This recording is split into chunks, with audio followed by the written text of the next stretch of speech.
Warahmatullahi wabarakatuh. Salam sejahtera untuk kita semua. Terima kasih atas kesempatan yang diberikan kepada kelompok kami untuk membuat video tugas manajemen pendidikan dengan tema manajemen kurikulum. Yang pertama, pengantar manajemen kurikulum. Pengantar manajemen kurikulum merupakan hal dasar atau hal-hal awal yang wajib kita ketahui tentang bagaimana kurikulum tersebut dibuat, bagaimana kurikulum tersebut dilaksanakan, hingga bagaimana kurikulum tersebut dikontrol sehingga sesuai dengan tujuan pembelajaran yang diinginkan. Dan hal itu juga menjadi awal dan hal dasar bagi kita untuk kita mengetahui bahwa kurikulum bukan hanya tentang sebuah dokumen, tetapi tentang sesuatu yang harus dikerjakan secara profesional. Yang kedua, pengertian manajemen kurikulum. Pengertian manajemen kurikulum merupakan suatu proses yang mengatur seluruh rangkaian kegiatan, mulai dari perencanaan, pengorganisasian, pelaksanaan hingga pada evaluasi sehingga mencapai tujuan pendidikan yang diinginkan. Selanjutnya, fungsi dari manajemen kurikulum ada 4. Yang pertama, perencanaan, yang kedua, pengorganisasian, yang ketiga, pelaksanaan, dan yang keempat, evaluasi. Perencanaan adalah bagaimana kita merencanakan sesuatu yang akan dikerjakan. Contohnya, ketika seorang guru ingin mengajar, guru tersebut merencanakan hal apa yang akan dilakukan. Guru tersebut berpikir apa yang akan dilakukan sebelum mengajar. Contohnya, membuat RPP atau modul ajar sebelum mengajar. Yang kedua, pengorganisasian, mengatur semua komponen yang ada di sekolah, seperti pembagian waktu, pembagian tugas, pembagian jadwal pelajaran, sehingga dengan adanya pengorganisasian tersebut, tugas yang diberikan dapat berjalan dan guru-guru dapat mengerjakan tugasnya dengan tanggung jawab. Selanjutnya, pelaksanaan. Pelaksanaan adalah proses terlaksananya sesuatu yang sudah direncanakan atau proses terlaksananya pembelajaran. Seperti guru melaksanakan pembelajaran sesuai dengan RPP atau modul ajar yang sudah dibuat sebelumnya. Yang terakhir, evaluasi. Evaluasi di mana kepala sekolah melihat kinerja para guru atau di mana guru melihat bagaimana kompetensi yang dicapai oleh seorang siswa. Dengan adanya evaluasi, di situ guru dapat mengetahui bahwa ini anak ini belajar dan ini anak tidak. Dalam hal tersebut, guru tersebut bisa kedepannya bisa memikirkan cara atau metode apa yang digunakan sehingga ketika dia berbicara atau ketika apa yang dia sampaikan dapat dipahami oleh siswa tersebut. Selanjutnya, tujuan manajemen kurikulum. Tujuan manajemen kurikulum adalah proses pembelajaran yang berjalan secara efektif dan mencapai tujuan pendidikan. Dan mengapa hal itu penting? Karena manajemen kurikulum berfungsi untuk mengatur seluruh proses pembelajaran sehingga pembelajaran yang disampaikan dapat terarah, terukur, dan bermakna bagi siswa. Selanjutnya, prinsip-prinsip dasar manajemen kurikulum. Yang pertama, relevansi. Relevansi berarti pembelajaran kurikulum harus menyesuaikan dengan kebutuhan siswa dan kebutuhan zaman. Contohnya, di suatu sekolah harus ada pembelajaran informatika. Mengapa ada pembelajaran informatika? Karena dengan adanya pembelajaran informatika, siswa tidak hanya mengetahui tentang teori-teori yang berkaitan dengan komputer, tetapi di situ siswa dapat mengetahui bagaimana cara mengoperasikan komputer. Yang sekarang kita ketahui bahwa zaman kita semakin canggih dan zaman kita semakin modern, di mana siswa dituntut untuk bisa menggunakan teknologi. Selanjutnya, efisiensi. Efisiensi berarti pemanfaatan sumber daya yang hemat dan tepat. Selanjutnya, fleksibilitas. Kurikulum bisa disesuaikan dengan kondisi lingkungan atau kondisi sekolah. Selanjutnya, keseimbangan. Ada keseimbangan antara teori, praktek, keterampilan, dan sikap. Contohnya di dalam pembelajaran informatika, di situ tidak hanya memuat tentang teori, tetapi juga di situ memuat tentang praktek. Bagaimana siswa mengoperasikan komputer, bagaimana siswa menggunakan komputer. Dan di pembelajaran agama, di situ tidak hanya memuat tentang teori saja, tetapi di situ juga memuat tentang nilai sikap, di mana nilai sikap tersebut menuntut kita seperti sikap toleransi, sikap saling menghargai satu sama lain, dan menghargai sesama lain. Selanjutnya, landasan sosiologis dan landasan keilmuan. Landasan filosofis ialah titik tolak atau pijakan pemikiran yang mendalam mengenai hakikat, makna, dan tujuan sesuatu. Inti landasan filosofis terdapat 3 bagian, yaitu hakikat dan makna, nilai dan cita, perenungan mendalam. Hakikat dan makna mengenali esensi dari subjek yang dibahas. Misalnya hakikat manusia dalam pendidikan atau hakikat keadilan dalam hukum. Nilai dan cita berhubungan dengan pandangan hidup kesadaran dan cita-cita bangsa atau masyarakat. Perenungan mendalam, pemikiran secara arif dan bijaksana tentang sudut hidup dan eksistensi. Yang kedua, landasan psikologis. Landasan psikologis adalah dasar pemahaman dari ilmu psikologis yang digunakan untuk mempelajari perilaku, perkembangan jiwa, dan cara belajar manusia.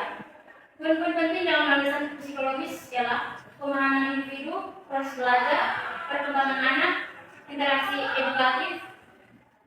Yang pertama, pemahaman individu, memahami perbedaan karakteristik, potensi, dan kesulitan setiap siswa. Yang kedua, proses belajar, menggunakan teori belajar untuk memahami bagaimana siswa menyerap dan mengolah informasi. Yang ketiga, perkembangan anak, memperhatikan tahap perkembangan fisik, mental, emosional, dan sosial siswa dari bayi hingga dewasa. Yang keempat, interaksi edukatif, mempelajari hubungan antara guru dan siswa serta interaksi di lingkungan belajar. Yang ketiga, landasan sosiologis adalah dasar pertimbangan yang melihat suatu kebijakan, peraturan, atau sistem dibentuk berdasarkan kebutuhan, fakta, empiris, serta struktur dan dinamika masyarakat. Poin penting dalam landasan sosiologis ada dua, yaitu mencerminkan kebutuhan masyarakat berdasarkan fakta empiris. Yang keempat, landasan keilmuan. Landasan keilmuan adalah konsep dasar atau asumsi fundamental yang menjadi titik tolak bagi terbentuknya suatu bidang ilmu mencakup tiga pilar utama, yaitu ontologi, epistemologi, aksiologi. Yang kedua, visi-misi sekolah dalam kurikulum adalah kondisi ideal yang ingin dicapai sekolah di masa depan, seringkali mencakup karakter tertentu, prestasi akademik, dan pengembangan diri siswa secara holistik. Misi, langkah-langkah operasional untuk mencapai misi seperti peningkatan kualitas PBM, memberdayakan literasi, mengembangkan potensi siswa, membangun karakter, dan memanfaatkan teknologi. Yang ketiga, kurikulum. Kurikulum dengan tujuan mempersiapkan siswa menghadapi tantangan masa depan dan pencapaian potensi maksimal.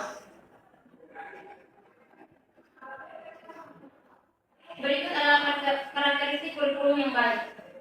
Yang pertama, dinamis dan relevan.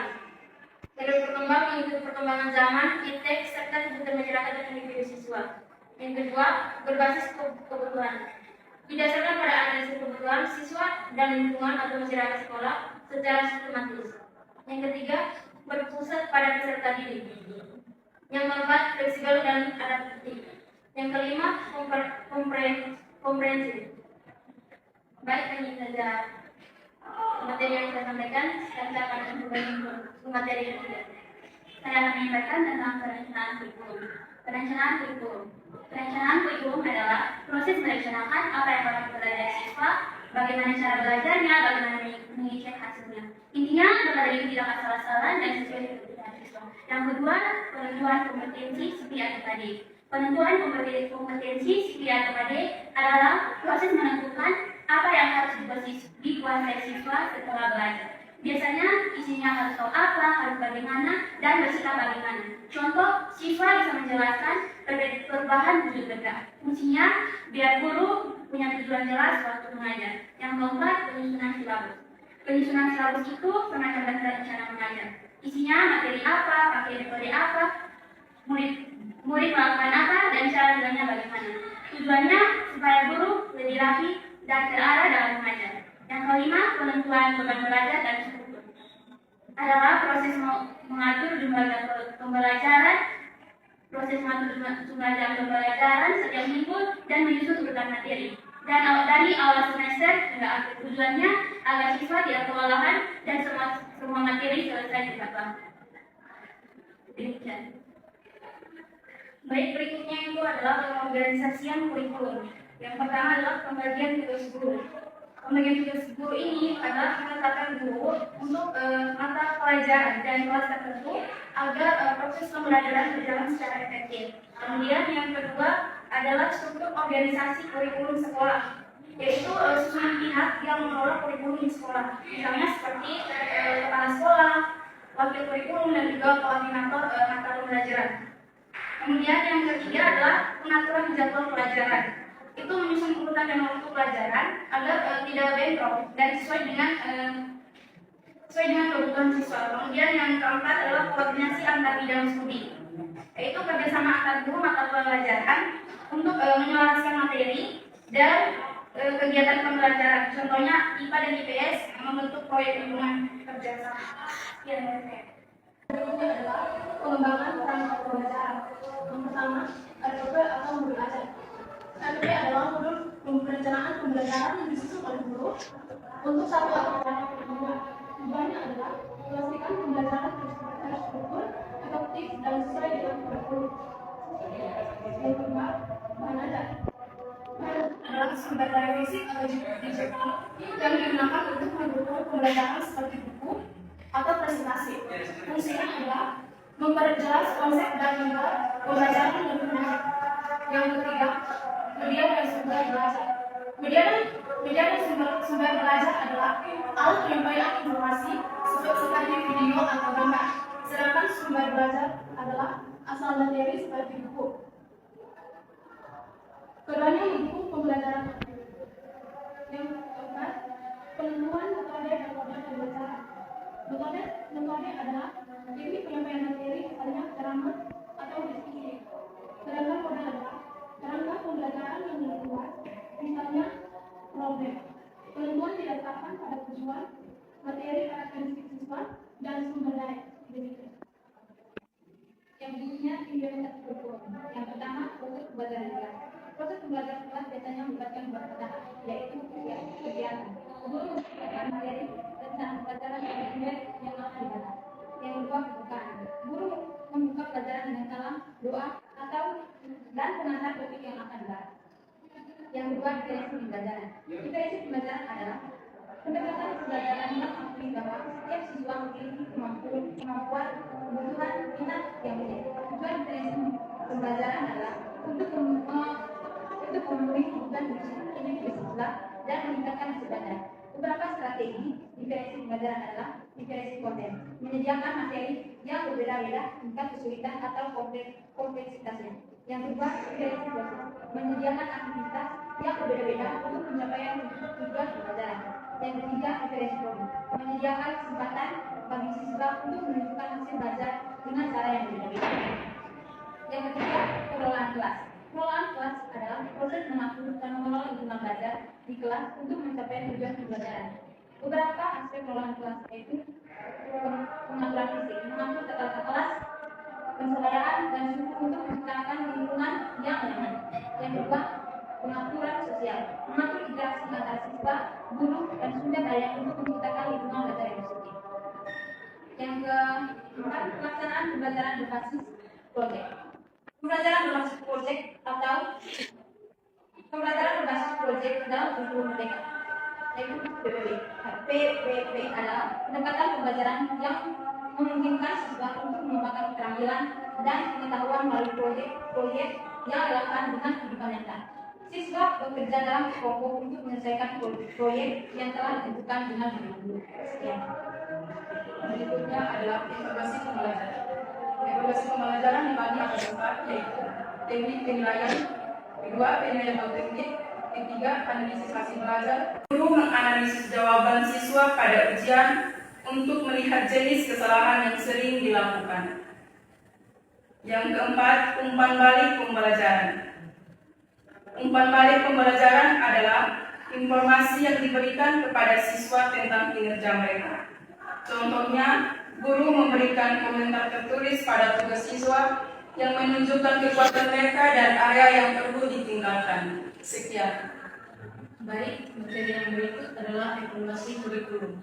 Yang pertama, monitoring pelaksanaan kurikulum. Kegiatan memantau secara berkelanjutan bagaimana kurikulum diterapkan di sekolah atau kelas.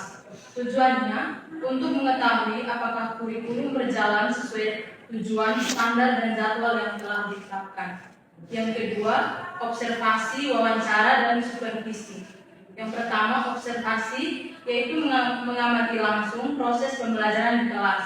Yang kedua, wawancara, menggali informasi dari guru, siswa, kepala sekolah, atau pihak terkait tentang pelaksanaan kurikulum.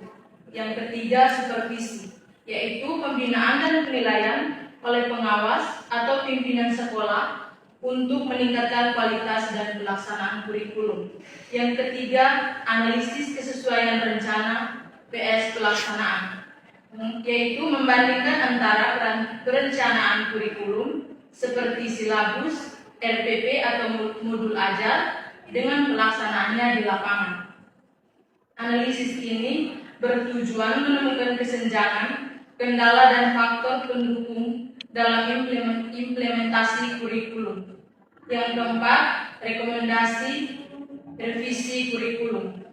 Berdasarkan hasil monitoring dan analisis, disusun saran perbaikan atau penyempurnaan kurikulum agar lebih relevan, efektif, dan sesuai dengan kebutuhan peserta didik serta perkembangan zaman. Sekian.